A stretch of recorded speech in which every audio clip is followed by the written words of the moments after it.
Students, नमस्कार। आज के इस वीडियो में chapter second principle of management part second discuss करना है और पार्ट सेकंड में हम analysis of fuels principle of management discuss करेंगे, क्योंकि इससे पहले वाले वीडियो में हम फ्यूल्स प्रिंसिपल्स 14 डिस्कस कर चुके हैं। तो एनालिसिस में हम हर एक प्रिंसिपल के पॉजिटिव इम्पैक्ट और उसके consequences of violation, means consequences का मतलब होता है दुष्परिणाम, ऑफ वायलेशन मीन्स अगर वो प्रिंसिपल हम इंप्लीमेंट नहीं करते हैं तो उसके दुष्परिणाम क्या हो सकते हैं। पॉजिटिव इम्पैक्ट मीन्स अच्छे नतीजे। तो पहला प्रिंसिपल था division of work. Division of work आपको रिमाइंड होगा कि हम किसी भी काम को छोटे छोटे टुकड़ों में बांट देते हैं according to workers efficiency and capability. तो पहला इम्पैक्ट उसका पॉजिटिव क्या रहेगा, स्पेशलाइजेशन एंड इम्प्रूव इफिशिएंसी। अगर डिवीजन ऑफ वर्क इंप्लीमेंट होता है तो वर्कर की स्पेशलाइजेशन बढ़ती है और वर्कर की इफिशिएंसी बढ़ेगी। लेकिन अगर प्रिंसिपल हम इंप्लीमेंट नहीं करते हैं तो कॉन्सिक्वेंसेस क्या रहेगा, लैक ऑफ इफिशिएंसी, इफिशिएंसी की कमी होगी and chances of duplication of work, और वर्क का डुप्लीकेशन भी होने लगेगा। सेकेंड प्रिंसिपल है authority and responsibility. Positive impact है no misuse of authority helping in meeting responsibility. अगर अथॉरिटी और रेस्पॉन्सिबिलिटी बैलेंस होगी ऑर्गेनाइजेशन के अंदर तो कोई भी अथॉरिटी का मिसयूज नहीं होगा और रेस्पॉन्सिबिलिटी भी टाइम पर मीट आउट हो सकेंगी। कॉन्सिक्वेंसेस क्या रहेंगे, डिले इन वर्क, वर्क पूरा करने में देरी लगेगी और मिसयूज ऑफ अथॉरिटी हो सकता है, क्योंकि अगर अथॉरिटी बैलेंस नहीं है रेस्पॉन्सिबिलिटी के अकॉर्डिंग तो मिसयूज ऑफ अथॉरिटी भी हो सकता है। थर्ड आते हैं डिसिप्लिन। थर्ड प्रिंसिपल था हमारा डिसिप्लिन का। इसका पॉजिटिव इंपैक्ट क्या रहेगा कि systematic working condition improve efficiency. अगर ऑर्गेनाइजेशन के अंदर प्रिंसिपल डिसिप्लिन इंप्लीमेंट हो रहा है तो आपकी वर्किंग कंडीशन सिस्टमैटिक रहेगी और वर्कर्स की इफिशिएंसी इंप्रूव होगी। लेकिन प्रिंसिपल ऑफ डिसिप्लिन इंप्लीमेंट नहीं हो रहा है तो क्या कॉन्सिक्वेंसेज होंगे, डिसऑर्डर एंड कंफ्यूजन। सारे लोग सारा काम डिसऑर्डर हो जाएगा, लोगों के बीच में एम्प्लॉयज के बीच में कंफ्यूजन रहेगा और वेस्टेज ऑफ रिसोर्सेज, और रिसोर्सेज का भी वेस्टेज नुकसान होगा। नेक्स्ट प्रिंसिपल है unity of command. Unity of command implement होगा तो क्या पॉजिटिव इंपैक्ट रहेगा, no confusion in the mind of subordinate. Unity of command क्या था बच्चों कि every employee should get order from one boss only. हर एक एम्प्लॉय को ऑर्डर एक ही बॉस से मिलना है, तो जब ऑर्डर सही से एक ही बॉस से मिलेगा तो सबऑर्डिनेट के अंदर कोई भी कंफ्यूजन नहीं होगा। और नो ईगो क्लासेस, और जितने भी हमारे सुपीरियर्स होते हैं उनके ईगो क्लासेस नहीं होंगे, क्योंकि हर एक सुपीरियर को मालूम होगा कि मुझे किसको ऑर्डर देने हैं। लेकिन कॉन्सिक्वेंसेस क्या हो सकते हैं बच्चों, confusion in the mind of subordinate. अगर जितने भी सबऑर्डिनेट है उनको ऑर्डर डिफरेंट सुपीरियर से मिल रहे हैं तो उनके माइंड में कंफ्यूजन रहेगा। हर एक सुपीरियर के ईगो क्लासेस हुए करेंगे and employees get chances to escape from the task, और एम्प्लॉयज को चांस मिलेगा, मौका मिलेगा कि वो अपने काम को ना करें। नेक्स्ट प्रिंसिपल है आपका unity of direction. Unity direction में क्या था कि जितने भी एफर्ट्स हैं, जितनी भी एक्टिविटीज हैं हमारे ऑर्गेनाइजेशन के अंदर हो रही हैं वो सब ही एक ही डायरेक्शन की तरफ चल रही हो, means to achieve the common goal of the organisation. तो पॉजिटिव इंपैक्ट क्या रहेंगे, achievement of goal, efforts are direct towards one direction. जितने भी एफर्ट्स हैं वो एक ही डायरेक्शन में काम कर रहे होंगे। लेकिन कॉन्सिक्वेंसेस क्या होते हैं, लैक ऑफ कोऑर्डिनेशन, कोऑर्डिनेशन तालमेल में कमी होगी, क्योंकि अगर डायरेक्शन नहीं है सब एक्टिविटीज की एक ही तरफ तो कोऑर्डिनेशन क्या हो जाएगा, बेकार हो जाएगा। फिर है difficulty in achieving organisation goal, और गोल को अचीव करने की भी डिफिकल्टी आएगी। नेक्स्ट प्रिंसिपल है subordination of individual interest to general interest. Subordination of individual interest में क्या पढ़ा था हमने कि जो भी इंडिविजुअल इंटरेस्ट होते हैं एम्प्लॉयज के उनको पीछे करना है और जनरल इंटरेस्ट मींस ऑर्गेनाइजेशन के इंटरेस्ट को आगे रखना है। तो अचीवमेंट हमारा क्या पॉजिटिव इंपैक्ट होगा, अचीवमेंट ऑफ ऑर्गेनाइजेशन गोल, क्योंकि हम ऑर्गेनाइजेशन गोल को आसानी से फिर अचीव भी कर पाएंगे। लेकिन अगर ये प्रिंसिपल इंप्लीमेंट नहीं हो रहा है तो कॉन्सिक्वेंसेज या बैड इंपैक्ट क्या रहेगा, no achievement of organisation goal और employees even suffer in long run. Goal भी अचीव नहीं होगा, जब गोल अचीव नहीं होगा, ऑर्गेनाइजेशन प्रॉफिट अर्न नहीं कर रहा होगा तो जाहिर सी बात है एम्प्लॉयज को लॉन्ग रन में दिक्कत का सामना करना पड़ेगा। नेक्स्ट प्रिंसिपल आते हैं remuneration of employees. Employees get motivated, dissatisfaction among employees turnover increase.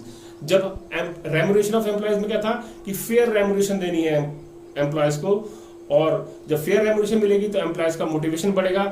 लेकिन अगर आप fair remuneration नहीं दे रहे हैं तो employees के बीच में क्या हो जाएगा, dissatisfaction और employees turnover increase। employees turnover increase का मतलब होता है बच्चों कि वो एम्प्लॉयज आपके ऑर्गेनाइजेशन को बाहर छोड़ेंगे, फिर दूसरे ऑर्गेनाइजेशन में काम करेंगे, फिर दूसरे जो एम्प्लॉयज होंगे उनको अगर आप सही वेजेस नहीं देंगे, फेयर वेजेस नहीं देंगे, तो फिर वो आपके ऑर्गेनाइजेशन को छोड़ के चले जाएंगे। नेक्स्ट प्रिंसिपल है सेंट्रलाइजेशन एंड डिसेंट्रलाइजेशन। सेंट्रलाइजेशन और डिसेंट्रलाइजेशन में पढ़ा था। सेंट्रलाइजेशन मतलब होता है power, decision making power in few hands और एट अ टॉप लेवल, और डिसेंट्रलाइजेशन का मतलब होता है evenly distribution of power in all levels of management. अगर हम सेंट्रलाइजेशन और डिसेंट्रलाइजेशन प्रॉपर इंप्लीमेंट कर रहे होंगे तो पॉजिटिव इंपैक्ट क्या होगा, fast decision making at all level. जितने भी लेवल्स ऑफ मैनेजमेंट है वहां डिसीजन मेकिंग की पावर, तेजी से डिसीजन मेकिंग जल्दी जल्दी होगा। लेकिन अगर सेंट्रलाइजेशन डिसेंट्रलाइजेशन प्रॉपर नहीं है, या तो हो सकता है कि पूरा प्योर सेंट्रलाइजेशन या पूरा डिसेंट्रलाइजेशन, तो क्या होगा, delay in decision making and misuse of authority. Decision लेने में भी देरी होगी और अथॉरिटी का भी मिसयूज होने लगेगा। नेक्स्ट प्रिंसिपल पर आते हैं बच्चों, स्केलर चेन। स्केलर चेन में है positive impact, systematic flow of information. Scalar chain होगा तो लाइन ऑफ अथॉरिटी आपको मालूम है, तो आपकी इंफॉर्मेशन सिस्टमैटिक तरीके से फ्लो होगी। लेकिन लाइन ऑफ अथॉरिटी नहीं है, मींस स्केलर चेन इंप्लीमेंट नहीं हो रहा है, तो देयर में भी कम्युनिकेशन गैप होने लगेगा। मींस कोई भी पर्टिकुलर या अपने सुपीरियर से बात नहीं कर पा रहा है, क्योंकि उसे मालूम नहीं है कि कौन सुपीरियर है और किससे मुझे बात करनी है। No clarity of authority and responsibility relationship, जिस वजह से अथॉरिटी और रेस्पॉन्सिबिलिटी रिलेशनशिप में क्लैरिटी भी नहीं होगी। प्रिंसिपल ऑफ ऑर्डर हमने पढ़ा था कि मैन और मटेरियल जो भी ऑर्गेनाइजेशन के अंदर है उनका एक प्रॉपर प्लेस, डेजिग्नेटेड प्लेस होना चाहिए। तो इसका इंपैक्ट, पॉजिटिव इंपैक्ट क्या होगा, no wastage of time and energy in search of man and material, कि आपको मैन और मटेरियल ढूंढने में समय और अपनी एनर्जी ताकत खर्च नहीं करनी पड़ेगी। लेकिन अगर ये प्रिंसिपल इंप्लीमेंट नहीं होगा तो wastage of time and energy in search of man and material. Next principle पर आते हैं बच्चों, principle of equity, motivation among employees. Principle of equity में क्या था कि हम हर एक एम्प्लॉइज को समान अधिकार से देखते हैं, हर एक एम्प्लॉइज को समान मौका देते हैं, तो मोटिवेशन अमंग एम्प्लॉइज होगा, इसका पॉजिटिव इंपैक्ट। लेकिन अगर ये प्रिंसिपल इंप्लीमेंट नहीं हो रहा तो employees get dissatisfaction among employees, unhealthy relationship, और उनकी जो रिलेशनशिप है बिटवीन एम्प्लॉइज एंड सुपीरियर वो भी कैसे हो जाएगी, अनहेल्दी हो जाएगी। नेक्स्ट प्रिंसिपल पर आते हैं बच्चों। नेक्स्ट प्रिंसिपल आपको stability of tenure of personal. Stability of tenure of personal में क्या था कि बार बार एम्प्लॉयज का टर्मिनेशन नहीं होना चाहिए। अगर ये प्रिंसिपल इंप्लीमेंट हो रहा है तो improve efficiency of level, employees आपके ऑर्गेनाइजेशन में लंबे समय तक काम करेगा तो उसकी इफिशिएंसी भी इंप्रूव होगी। लेकिन उसकी स्टेबिलिटी भी अगर फिक्स नहीं है तो क्या बैड इंपैक्ट पड़ेगा, वेस्टेज ऑफ रिसोर्सेज और फ्रस्ट्रेटिंग अमंग एम्प्लॉयज, क्योंकि एम्प्लॉयज के अगर मन में जॉब सिक्योरिटी की फीलिंग नहीं होगी तो वो क्या रहेगा, फ्रस्ट्रेटेड रहेगा। ठीक है। नेक्स्ट प्रिंसिपल आते हैं इनिशिएटिव। इनिशिएटिव क्या था कि हम एम्प्लॉयज के सजेशन का वेलकम करते हैं और उसको मौका देते हैं कि वो अपने प्लान को खुद ही एग्जीक्यूट करे। ये प्रिंसिपल इंप्लीमेंट हो रहा है तो क्या पॉजिटिव इंपैक्ट रहेंगे, developing feelings of belongingness in employees, employees के अंदर एक अपनेपन की फीलिंग्स भी डेवलप होगी। लेकिन अगर ये प्रिंसिपल इंप्लीमेंट नहीं हो रहा होगा तो क्या बैड इंपैक्ट होगा, employees do not work with full potential, employees अपने पूरी ताकत से काम नहीं करेंगे। नेक्स्ट प्रिंसिपल है last, Spirit D corps. Spirit D corps का मतलब है team work, the work between among employees get in unity, जो भी काम एम्प्लॉयज के बीच में किया जा रहा है वो यूनिटी, एकता के साथ हो। तो इसका पॉजिटिव इंपैक्ट क्या रहेगा, develop team spirit, achievement of group goals. आसानी से अगर आप टीम स्पिरिट बना के चल रहे हैं तो आप ग्रुप गोल को आसानी से अचीव कर लेंगे। लेकिन अगर ये प्रिंसिपल इंप्लीमेंट नहीं हुआ तो आपको difficulty in group goals in achieving. Now come to the next topic, scientific management of Taylor's. Frederick Winslow Taylor 1856 to 1951 was a person who within a very short duration 1878-1884 rose from rank of ordinary apprentice to chief engineer in Midvale steel company. अपने एक छोटे से कार्यकाल के दौरान ही ये chief engineer बन गए थे मिडविल स्टील कंपनी के अंदर, जो कि यूएसए की है। Using his engineering background Taylor set out scientific studies and technique. Taylor ने अपने इंजीनियरिंग बैकग्राउंड के थ्रू साइंटिफिक स्टडीज की और उनकी टेक्निक भी बताई। He was primary concern about the efficiency of worker. इनका मुख्य उद्देश्य ये था कि ये वर्कर की इफिशियंसी पर ही अध्ययन करते थे, and optimum utilization of resources, और रिसोर्सेज का बेहतर इस्तेमाल करना ही इनका मुख्य उद्देश्य था स्टडीज का। For his contribution he well known as father of scientific management. इनके कॉन्ट्रीब्यूशन के कारण इनको हम फादर ऑफ साइंटिफिक मैनेजमेंट भी बोलते हैं। Scientific management attempts to eliminate wastage to ensure maximum production at minimum cost. Scientific management का main aim ये होता है कि वेस्टेज को एलिमिनेट करे ताकि मैक्सिमम प्रोडक्शन हो सके मिनिमम कॉस्ट पर, ज्यादा से ज्यादा प्रोडक्शन हो सके कम से कम लागत पर। ये साइंटिफिक अप्रोच होती है। अब टेलर ने जो प्रिंसिपल्स दिए हैं वो साइंटिफिक प्रिंसिपल्स कहलाते हैं, उनको ही हम स्टडी करेंगे। तो पहला जो प्रिंसिपल है आपका प्रिंसिपल ऑफ साइंटिफिक मैनेजमेंट कहलाता है ये। इसका नाम है आपका science not rule of thumb. Taylor insist that each job should be scientific study and analysis and not on institution as hit and miss method or rule of thumb। Taylor कहते हैं कि जितनी भी जॉब है वो scientific study के आधार पर और एनालिसिस अध्ययन पर आधारित हो, किसी भी अवधारणा पर हो। इंस्टीट्यूशन मतलब अवधारणा होती है, जैसे कि कोई हिट एंड मिस मेथड, कि ये मेथड काम नहीं कर रहा ये वाला कर लो, दूसरा मेथड काम नहीं कर रहा तीसरा वाला लगा लो, उसको कहते हैं हिट एंड मिस मेथड। और रूल ऑफ थंब मींस जो रूल्स जो मेथड हम आज से 10 साल पहले 5 साल पहले इंप्लीमेंट करते आ रहे हैं उसी रूल को अप्लाई करते रहना हर बार। ये इन चीजों का विरोध करते थे। We should constantly experimenting to develop new techniques which make the work much simpler easier and quicker. Taylor कहते थे कि हमें लगातार एक्सपेरिमेंट करने चाहिए ताकि हम नई टेक्निक को डेवलप कर सकें, जिससे काम सिंपल, आसान, इजियर और क्विकर, जल्दी से जल्दी पूरा हो। नेक्स्ट इनका प्रिंसिपल था harmony not Discord. It implies that those who work in organization must work in harmony। इनका इस प्रिंसिपल के अकॉर्डिंग ये कहते थे कि जो लोग ऑर्गेनाइजेशन के अंदर काम कर रहे हैं वो हार्मनी के थ्रू ही काम करें। हार्मनी के अंदर, हार्मनी का मतलब होता है बच्चों mutual give and take, means एक कोऑपरेशन की फीलिंग हो कि अगर मैं आपके काम आ सकूं तो मैं आपकी पूरी से पूरी मदद करूं। There should be positive mental revolution on part of manager. एक पॉजिटिव सोच होनी चाहिए किसके बीच में, मैनेजर और वर्कर के बीच में, in order to respect each other role, ताकि मैनेजर और वर्कर दोनों एक दूसरे की रेस्पेक्ट कर सके, and eliminate any class of conflict, और कोई सा भी मतभेद हो, कॉन्फ्लिक्ट बना होता है मतभेद, उसको एलिमिनेट दूर किया जा सके, टू रियलाइज ऑर्गेनाइजेशन ऑब्जेक्टिव, ताकि हम ऑर्गेनाइजेशन ऑब्जेक्टिव को अचीव कर सकें। थर्ड प्रिंसिपल है कोऑपरेशन नॉट इंडिविजुअलिज्म।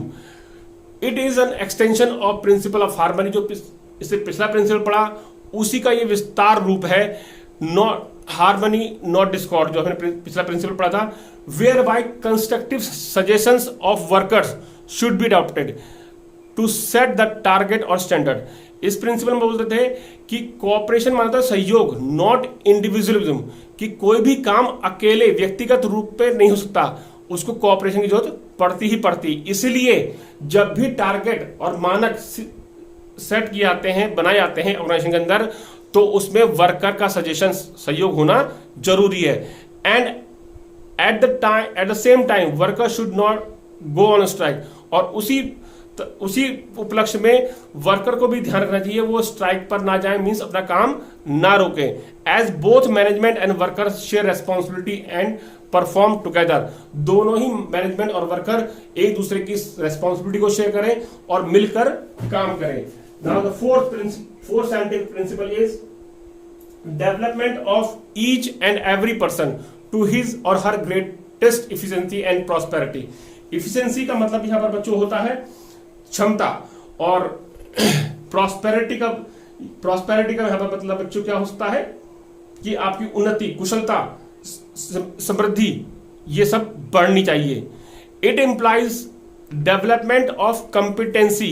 कंपिटेंसी मान होता है कार्य क्षमता का डेवलपमेंट मतलब विकास of all person of an organisation, हर एक व्यक्ति की कार्य क्षमता का विकास after their selection and training and assigning work suited to their abilities.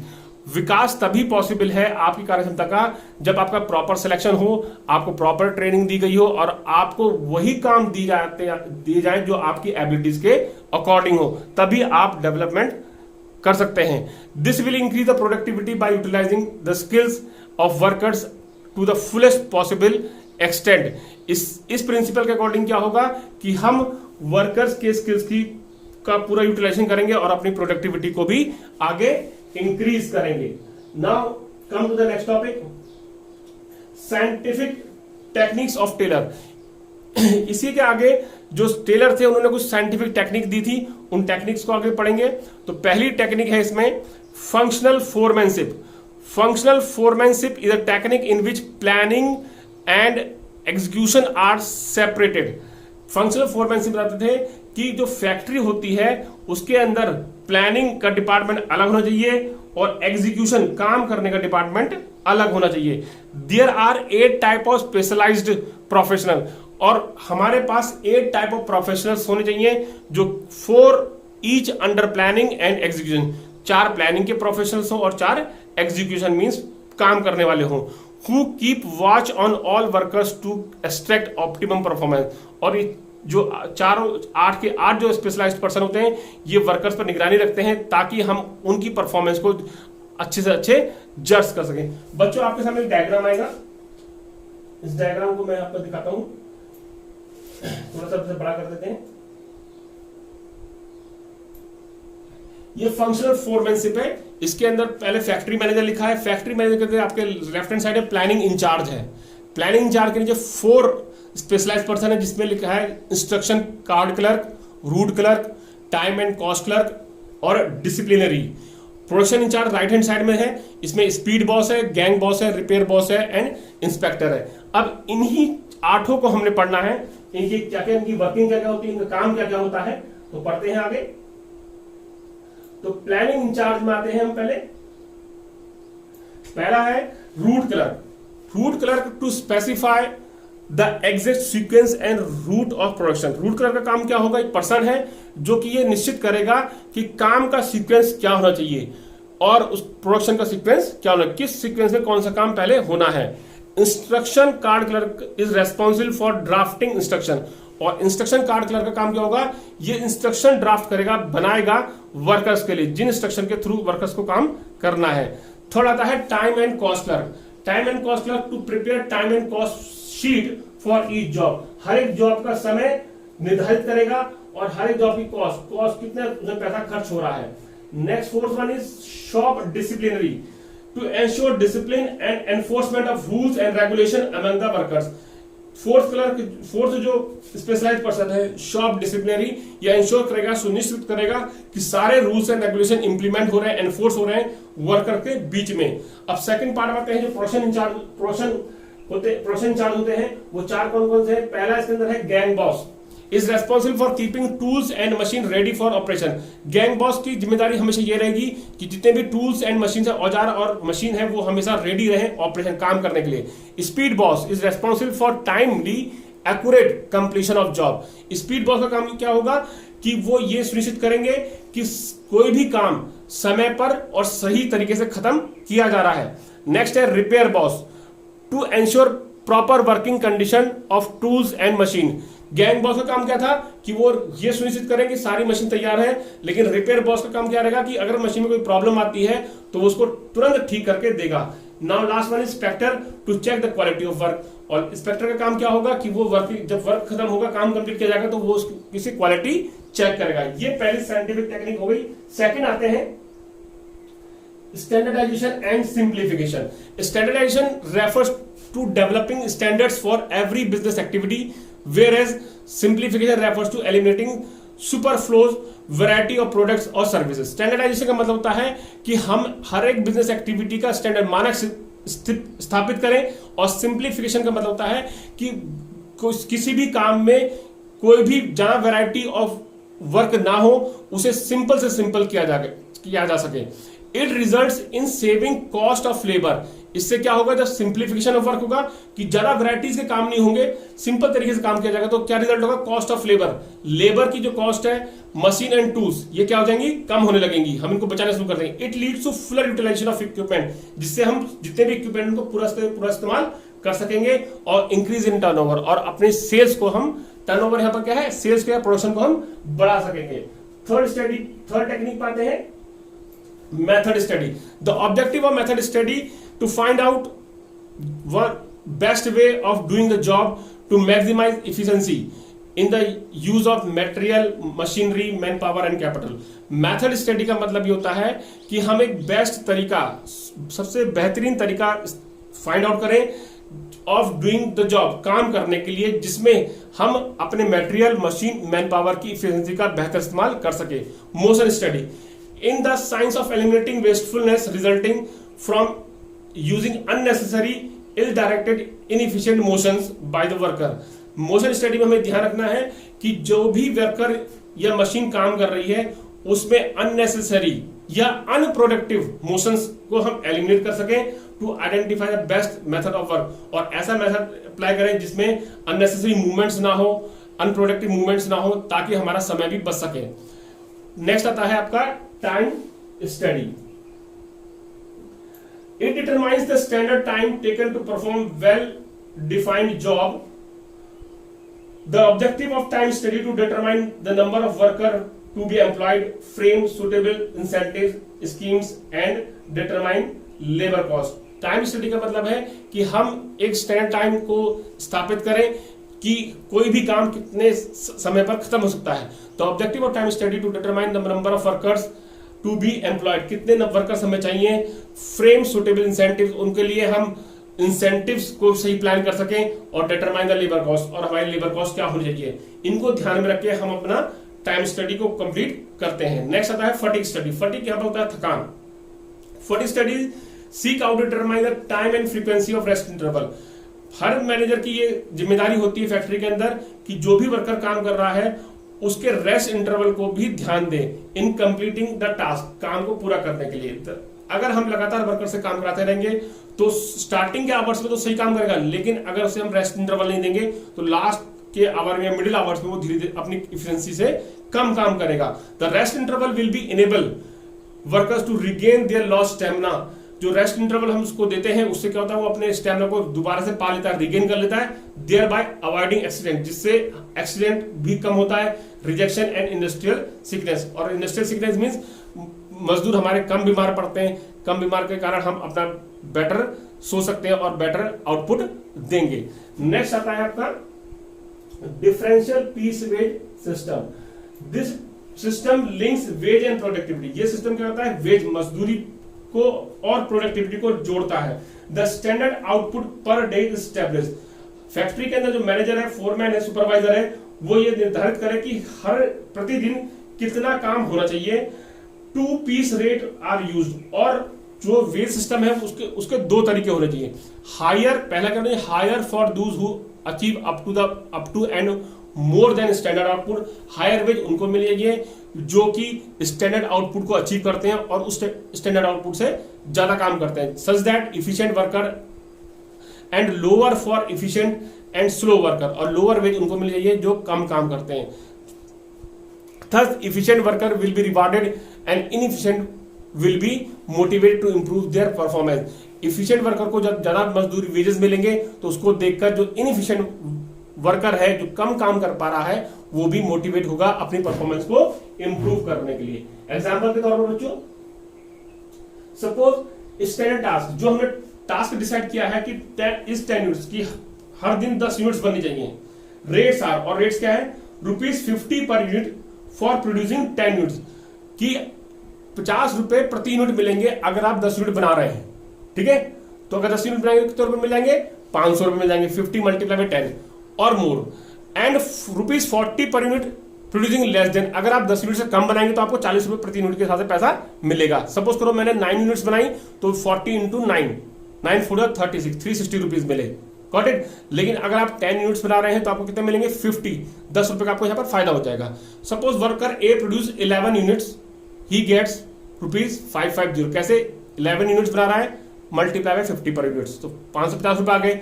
Worker B produce 9 units, he gets 369 into 40। The difference is 550 minus 360, कितना हो जाएगा डिफरेंस? 190। विल मोटिवेट बी, अब क्या होगा, वर्कर ए को 190 रुपए मिल रहे हैं ज्यादा, जिससे वर्कर बी भी सोचेगा कि मैं भी अगले बार से काम बेहतर या अच्छा करूं या स्टैंडर्ड आउटपुट को अचीव करूं। लास्ट है आपका mental revolution. It takes a complete change in mental outlook and attitude of workers and management towards one another from competition to cooperation. Mental revolution का मतलब है कि आपकी सोच, दो डिपार्टमेंट है वर्कर और मैनेजमेंट, दोनों डिपार्टमेंट की एक दूसरे के लिए सोच कंपटीशन से हटकर कोऑपरेशन, सहयोग की होनी चाहिए। The management should create present working condition, जो मैनेजमेंट है वो अपने वर्कर्स के लिए अच्छी कंडीशन प्रोड्यूस करे काम करने की। And worker should work with devotion, और वर्कर अपनी लगन के साथ काम करे, ईमानदारी से काम करे। Instead of fighting over distribution of profit, they must focus on attention of increasing it. हमें प्रॉफिट के लिए लड़ना ये बेहतर नहीं होगा, बल्कि हमें फोकस करना चाहिए कि हम इस प्रॉफिट को कैसे और आगे बढ़ा सकें। बच्चों ये इसकी 8 टेक्निक्स पूरी हो गई साइंटिफिक। आगे जो नेक्स्ट टॉपिक है लास्ट है, वो हम फ्यूल और टेलर के बीच के जो प्रिंसिपल को थोड़ा डिफरेंशिएट कर लेते हैं। तो पहला जो फ्यूल्स प्रिंसिपल्स थे जिन्होंने दिए थे और टेलर के जो प्रिंसिपल्स थे, इनकी जो अप्रोचेस है उनको थोड़ा डिफरेंशिएट करेंगे। यहाँ पर पहला पॉइंट है नेचर ऑफ रिसर्च। फ्यूल कहता है he develop the theory of functional management और मैनेजमेंट प्रोसेस। फ्यूल के जो प्रिंसिपल्स थे वो निर्धारित थे मैनेजमेंट के ऊपर। टेलर के according he develop the concept of scientific management. Taylor क्या थे, उनके जो प्रिंसिपल थे वो साइंटिफिक तौर पर आधारित थे, मींस साइंटिफिक इंक्वायरी हो तब कोई मेथड डिसाइड किया जाए। Concern, his principle are concern with the management efficiency. Fayol's के प्रिंसिपल कंसर्न करते थे कि मैनेजर की इफिशिएंसी को कैसे हम इंप्रूव करेंगे, वो डिवीजन ऑफ वर्क करेगा, ठीक है। फिर अथॉरिटी रेस्पॉन्सिबिलिटी, तो वो सारे प्रिंसिपल किसको ध्यान में रख के बनाए गए थे? मैनेजमेंट को ध्यान में रखकर। टेलर के प्रिंसिपल क्या है? His principles and technique are concern with the worker efficiency, कि वर्कर की इफिशिएंसी हमको कैसे इंप्रूव कर सकते हैं। Now third one is level. He design principle for top level of management. Taylor Fayol's के प्रिंसिपल जो थे वो टॉप लेवल ऑफ मैनेजमेंट पर डिजाइन किए गए थे। He design principle for lower level of management, लेकिन टेलर के जो प्रिंसिपल है वो लोअर लेवल ऑफ मैनेजमेंट के लिए बनाए गए, मींस वर्कर के लिए, और फ्यूल्स के किसके लिए? टॉप लेवल मींस मैनेजर्स के लिए बनाए गए हैं। फोकस, फ्यूल्स के principles improve overall administration by observing certain principles was his main focus. Fuels चाहते कि इंप्रूव ओवरऑल एडमिनिस्ट्रेशन, जो शासन है उसको पूरी की तरह से इंप्रूव किया जाए। Observing certain principle was in focus, जिसके कुछ प्रिंसिपल उनको ही फोकस करते थे, किसको? एडमिनिस्ट्रेशन को। Taylor for him increasing productivity through work simplification was main focus. जो टेलर था उसका मेन मोटिव क्या था कि वर्कर की प्रोडक्टिविटी को इंक्रीज किया जा सके, ताकि किस तरीके से? वर्क को सिंप्लीफाइड करके। Now next one is personality. Fayol's he develop the personality of researcher and practitioner and was called as father of general management. Fayol's की पर्सनैलिटी एक रिसर्चर के तौर पे थी, वो ह्यूमन बिहेवियर को रिसर्च करते थे और प्रैक्टिस करते रहते थे, बार बार एक्सपेरिमेंट करते रहते, इसलिए उनको फादर ऑफ जनरल मैनेजमेंट कहा जाता है या जाना जाता है। Taylor he develop the personality of scientist. इनकी पर्सनैलिटी साइंटिस्ट की, वैज्ञानिक की तरह थी, क्योंकि साइंटिफिक रूल्स, साइंटिफिक अप्रोच के थ्रू ही रूल्स को, मेथड को डिसाइड करते थे, इसलिए इनको फादर ऑफ साइंटिफिक मैनेजमेंट कहा जाता है। नेक्स्ट पॉइंट पे आते हैं बच्चों। Number next is major contribution. Fayol's, his main contribution was to produce systematic theory of management which with the help of 14 principle of general management। Fuels के contribution, योगदान ये था कि इन्होंने मैनेजमेंट की एक सिस्टमैटिक थ्योरी डेवलप की थी with the help of his 14 principles of general management. जो उनके 14 प्रिंसिपल्स थे उसके थ्रू ही इन्होंने मैनेजमेंट की सिस्टमैटिक थ्योरी को डिफाइन किया गया था। Taylor he provide a basis on accomplishment on production line with the help of scientific technique and management, where as Taylor approach is to accomplish of production, काम के पूर्ण होने पर ही इनका ध्यान रहता था, with the help of scientific technique का इस्तेमाल करके और अच्छे से मैनेज करके। Next point is applicability. His Fio's principles are applicable to business as well as non-business organization. Fio's के जो 14 principles थे वो business के में भी implement होते थे, business organization के अंदर भी, as well as non-business। जैसे आपने 12th में NPO चैप्टर पढ़ा होगा, non-business ये non-profit organization होते थे, उनके अंदर भी आप Fio's के principle को implement कर सकते थे, और business organization के अंदर भी। Taylor, his principles are applicable to production and manufacturing। Taylor के जो principles थे सिर्फ कंसर्न रहते थे प्रोडक्शन, उत्पादन के लिए, and manufacturing, such that are applicable to specific situations। Next one is unity of command। According to Fio, he strictly followed this principle such that one boss, one employee।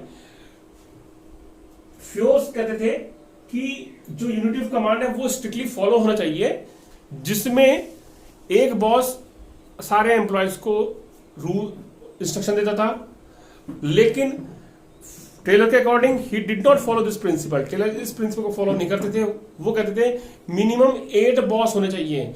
जो functional technique हमने पढ़ा था उसके अंदर 8 boss होने चाहिए, जो सारे वर्कर्स को ऑब्जर्व करते थे, उनकी वर्किंग को और उनके पैटर्न को, इंस्ट्रक्शन को डिजाइन करते थे। तो 8 मिनिमम बॉस थे, जिसमें 4 प्लानिंग डिपार्टमेंट के अंदर थे और 4 आप किसके अंदर थे, प्रोडक्शन डिपार्टमेंट के अंदर। होप सो आपको ये चैप्टर समझ में आया होगा, और इस चैप्टर के लिंक मैं नोट्स के तौर पर डिस्क्रिप्शन में भेजूंगा, उसको डाउनलोड करेंगे और इसको अच्छी तरीके से तैयार करेंगे। Thank you.